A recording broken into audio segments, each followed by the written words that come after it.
Hi guys, my name is Harsh Goyla and I'm an investor, trainer and mentor in stock markets. और आज की video special इसलिए है because there is no editing, nothing. Immediately the budget has got over. I am sitting here to just give all the key takeaways to you. ठीक है, तो शुरू करते हैं. अब सबसे पहला the Union Budget 2021 it actually went well. That is why stock markets are also up. और उसको लोग बहुत पॉजिटिवली ले रहे हैं. Now what are the key takeaways? सबसे पहली चीज, the best news that there have been no rise in taxes. People were expecting because of कोविड-19 सिचुएशन, गवर्नमेंट ऑलरेडी बहुत डेफिसिट में, गवर्नमेंट एक्सपेंडिचर 2020 में बहुत बढ़ चुका था, तो पीपल वर एक्सपेक्टिंग कि होगा that corporate tax might increase, there would be covid tax separately and LTCG वो और इंक्रीज हो जाएगा. But the good news is that there has been no rise in taxes. Even when the government spent extra, उन्होंने stimulus दिया government ने, अपने health care में खर्चा किया, तभी भी कुछ एक्स्ट्रा टैक्स नहीं बढ़ा है. For personal and corporate tax is the same. No wealth tax has been introduce, so that is great. लोग सोचते थे इस बार वेल्थ टैक्स आएगा, बट वो भी नहीं आया, तो ये बहुत ही अच्छा पॉइंट है. इसके बाद द डेफिसिट, अब जो कोविड-19 के वजह से डेफिसिट हुआ गवर्नमेंट का. डेफिसिट क्या होता है? When expenses is more than the income. आपके खर्चे ज्यादा हो गए हैं, इनकम कम है, इसको हम क्या बोलते हैं? डेफिसिट. अब ये जो गवर्नमेंट का डेफिसिट हुआ है बिकॉज ऑफ द कोविड-19 situation, because the government had to spend in health care, had to spend in stimulus, ये डेफिसिट कैसे गैप होगा? ये डेफिसिट का कैसे होगा? बिकॉज टैक्स तो हम ले नहीं रहे एक्स्ट्रा. ये deficit, which I think is brilliant, this deficit would be funded by the disinvestment of public sector enterprises, that is PSEs and PSU banks, public sector undertaking banks. Disinvestment, government अपना stake in businesses में बेच के जो पैसा आएगा उससे अपना deficit fund करेगी, which is great. And this is also great for PSU banks. That is why आप देखोगे PSU banks also have been doing very well after this news. उसके बाद the third point, now the government has proposed 20,000 crores to recapitalize PSU banks. 20,000 crores दिए जाएंगे PSU banks को, उनको recapitalize किया जाएगा. इसका फायदा क्या होगा? That PSU banks will be in a situation कि वो ज़्यादा लोन दे पाए, वो ज़्यादा एक्सपोजर ले पाए, बिजनेस मैन के पास ज़्यादा पैसा आएगा, he will set up new factories, easement and working, which will definitely increase employment, it will definitely increase earnings, and it will be definitely a good situation for everyone. ठीक है, अब इसके बाद point क्या है? The government has hugely increased their budget on infrastructure and capex for the financial year 2022. Government ने बहुत budget increase किया है to spend on infrastructure and capital expenditure, जिसको हम बोलते हैं capex, CAPEX, for FY 2022, which is again brilliant. The total budget was of 1,75,000 crores. The budget जो government ने अनाउंस किया है, जो स्पेंडिंग गवर्नमेंट करेगी, would be 1,75,000 crores. Yes.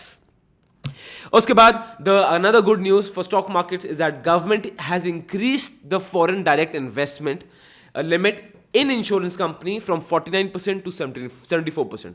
पहले जो FDI इन्वेस्टमेंट की लिमिट थी हमारे देश में in insurance companies was only till 49%, but government इसको बढ़ा के 74% कर दिया है, which is definitely good because FDI आएगा, बाहर से पैसा आएगा, ये हमारे स्टॉक मार्केट से तो बहुत ही अच्छा है. सेकेंड, मतलब after this the fiscal deficit जो हम पहले बात करते हैं. Now the fiscal deficit for the financial year 2022 is expected to be 6.8%. 6.8%. Again ये बहुत अच्छी चीज नहीं है. 6.8%, this is not favourable. I would say this is not favourable at all. But in the situations आप जानते हो क्या हो रहा है. द आइडियल फिस्कल डेफिसिट जो गवर्नमेंट का होना चाहिए इज अराउंड 4 to 5%. कोई थंब रूल नहीं है, बट 4 to 5% के अराउंड मैं बोलूंगा कि it's a good fiscal deficit. Budget अच्छा है, बट 6.8% इज एक्चुअली हाई. वैसे fun fact, the fiscal deficit of the financial year 2022 का अगले साल जो गवर्नमेंट प्रिडिक्ट करी है, that is going to be 6.8%. The fiscal deficit of financial year 2021 आपको पता है कितना है, विच इज एक्सपेक्टेड, जो मार्च तक आएगा, is 9.5%. It is ridiculous. Again, you can't blame the government, you can't blame the economies. ये हर इकोनॉमी में हो रहा है because of the COVID-19 crisis. Now here are my favorite parts of the budget. The government, as expected, जैसे मुझे लग रहा था गवर्नमेंट करेगी, they have really helped out and leveraged the real estate and the housing sector. ठीक है, incentives and tax benefits which were already going have been extended. मैं आपको समझाता हूँ.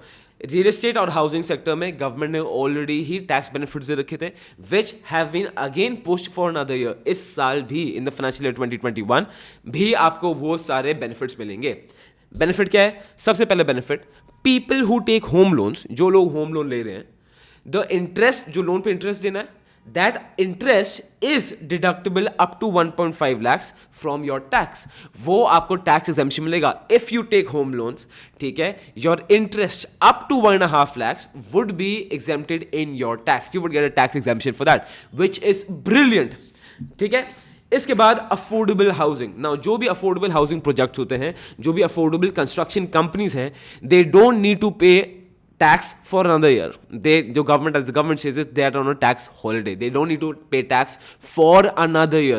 वो पहले था, but इस साल के लिए दोबारा extend हो चुका है. So definitely infrastructure, capital expenditure and housing and real estate would be great to invest in for this year. ये काफ़ी interesting मुझे लग रहा है इसमें. Okay, now the entire conclusion. For me, no, budget I think was good. Why? Because there was a lot of pressure on the budget कि budget कैसा होगा कैसे नहीं होगा, because of which you'll see for the past 6 days before the budget the markets were in a very scared situation. The markets were even correcting and coming down just by that fear. But the budget was good. Why? Because the main fear was that because government का खर्चा बहुत बढ़ गया था Covid से, तो people were expecting that the taxes would heavily increase, but taxes have not increased whatsoever. Right? Yes, some people were saying that they were hoping reduction in GST, but वो भी नहीं हुआ, which I think again it's okay. And the fear of increase in tax not happened. Markets have reacted well. तो हमें तो दिख ही रहा है, stock markets have reacted well. अगर मुझे इस बजट को बहुत critically analyze करना हो, if I have to find कि हर pinpoint one of the mistake in the budget, कुछ तो उसमें गड़बड़ होगी.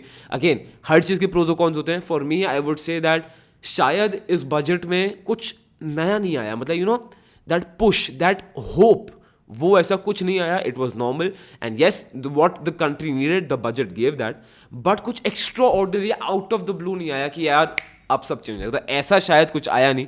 सो I was expecting something like this, but again I can imagine it's very difficult specially in this current situations. Yeah, so well, that was about it, the entire review of the budget 2021. If you're interested, if you want to know more, subscribe to the channel, video ko like karo and share this video on the social media handles that you can know more. And on Tuesdays we hold a live webinar. If you want to be in my live webinar where I tell you how to choose quality stocks, dost uska link description mein hai. I'm going to see you next time. This is Harsh Goela, financially empowering you.